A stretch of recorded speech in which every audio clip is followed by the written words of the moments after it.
South Mumbai की पहचान माने जाने वाली 110 साल पुरानी पारसी डेयरी पर अब ताला लग चुका है। यह ताला एफडीए की कार्रवाई का हिस्सा बताया जा रहा है। एफडीए ने यहां सर्वेक्षण किया, जिसके बाद कई सारी खामियां पाई गई और इन खामियों को देखते हुए पारसी डेयरी का लाइसेंस रद्द कर दिया गया। एफडीए की जांच में कई प्रमुख खामियां सामने आई हैं। एफडीए को कच्चे दूध की प्राप्ति के लिए सुरक्षित रॉ मिल्क रिसेप्शन डॉक का अभाव मिला।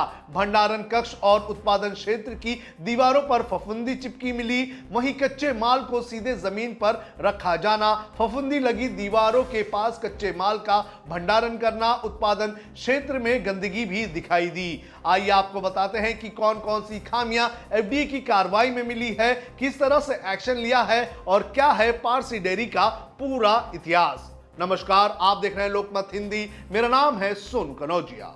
पारसी डेयरी फार्म की शुरुआत वर्ष 1916 में हुई थी, यानी कि आज से करीब 110 साल पहले। इसकी स्थापना पेस्टनजी अडुल्जी ने की थी, जिनका उद्देश्य मुंबई के लोगों तक शुद्ध और मिलावट रहित दूध पहुंचाना था। उस दौर में शहर में शुद्ध दूध मिलना आसान नहीं था। इसी वजह से पारसी डेयरी ने अपने खुद के डेयरी नेटवर्क और गुणवत्ता नियंत्रण पर जोर दिया। धीरे धीरे ये सिर्फ दूध बेचने वाली कंपनी नहीं रही, बल्कि मुंबई की संस्कृति की पहचान भी बन गई। एक समय ऐसा था जब दक्षिण मुंबई के परिवार के घरों में सुबह सुबह पारसी डेयरी की दूध की बोतल पहुंचना भरोसे की निशानी माना जाता था। इसके बाद कंपनी ने घी, मक्खन, दही, श्रीखंड, आइसक्रीम, कुल्फी, मावा, पनीर और पारंपरिक पारसी मिठाइयों तक अपना कारोबार बढ़ाया। आज भी प्रिंसेस स्ट्रीट स्थित इनकी दुकान के बाहर त्योहार के दौरान लंबी कतारें लग जाती है। मुंबई आने वाले कई पर्यटक भी यहां से मिठाइयां और डेयरी उत्पाद खरीदना नहीं भूलते हैं। क्यों लगा ताला, जांच में क्या मिला, ये आपको बताते हैं। 14 जुलाई 2026 को खाद्य सुरक्षा अधिकारियों ने दक्षिण मुंबई के प्रिंसेस स्ट्रीट स्थित मरीन लाइंस कालवा देवी स्थित Parsi dairy farm private limited का निरीक्षण किया। यह कोई सामान्य जांच नहीं थी। निरीक्षण के दौरान अधिकारियों ने उत्पादन क्षेत्र, स्टोरेज, कच्चे दूध की व्यवस्था, कर्मचारियों की सुरक्षा और पूरे प्लांट की स्वच्छता की बारीकी से जांच की। अगले ही दिन यानी कि 15 जुलाई को निरीक्षण रिपोर्ट के आधार पर सहायक आयुक्त खाद्य परिमंडल 1 ने एफएसएसआई लाइसेंस निलंबित करने का आदेश जारी कर दिया। एफडीए की रिपोर्ट में कई गंभीर खामियां दर्ज की गई है। सबसे पहले अधिकारियों ने पाया कि कच्चे दूध को रिसीव करने के लिए सुरक्षित रॉ मिल्क रिसेप्शन डॉक ही मौजूद नहीं था।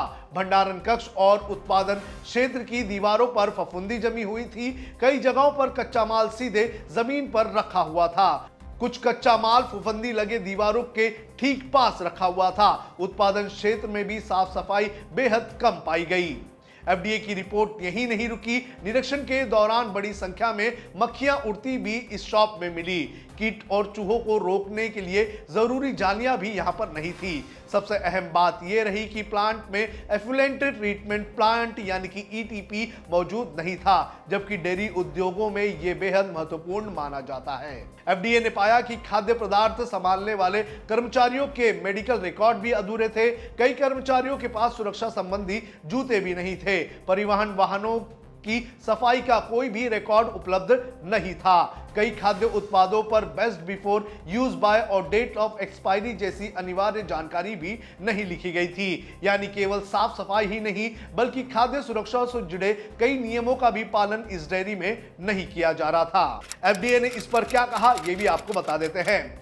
एफडीए ने एक आधिकारिक बयान जारी किया है और इसमें कहा कि निरीक्षण के दौरान food safety and standards act 2006 और food business licensing and registration regulation 2011 के कई गंभीर उल्लंघन पाए गए। इसी आधार पर एफएसएसआई लाइसेंस तत्काल प्रभाव से निलंबित कर दिया गया। जब तक सभी खामियां दूर नहीं की जाती और नियम अनुसार दोबारा निरीक्षण में सब कुछ संतोषजनक नहीं मिलता है, तब तक लाइसेंस को बहाल नहीं किया जाएगा। पारसी डेयरी पर एफडीए की यह कार्रवाई सिर्फ एक डेयरी पर कार्रवाई नहीं मानी जा रही है। यह कार्रवाई उस ब्रांड पर हुई है जिसे कई पीढ़ियों ने भरोसे का प्रतीक माना। आज सबसे बड़ा सवाल यही है कि क्या पारसी डेयरी इन खामियों को दूर कर दोबारा अपना लाइसेंस हासिल कर पाएगी, या फिर यह मामला मुंबई के सबसे पुराने खाद्य ब्रांडों में से एक की प्रतिष्ठा पर बड़ा दब्बा साबित होगा। फिलहाल एफडीए की कार्रवाई जारी है और आगे की जांच के बाद ही यह तय होगा कि लाइसेंस कब बहाल किया जाएगा। लेकिन इस पूरे मामले ने एक बात जरूर साबित कर दी है कि ब्रांड कितना भी बड़ा क्यों ना हो जाए, यदि खाद्य सुरक्षा मानकों का पालन नहीं होगा तो कार्रवाई तय है। अब देखना यह होगा कि 110 साल पुरानी पारसी डेयरी इस संकट से कैसे बाहर निकलती है और क्या एक बार फिर मुंबई वासियों का भरोसा जीत पाएगी।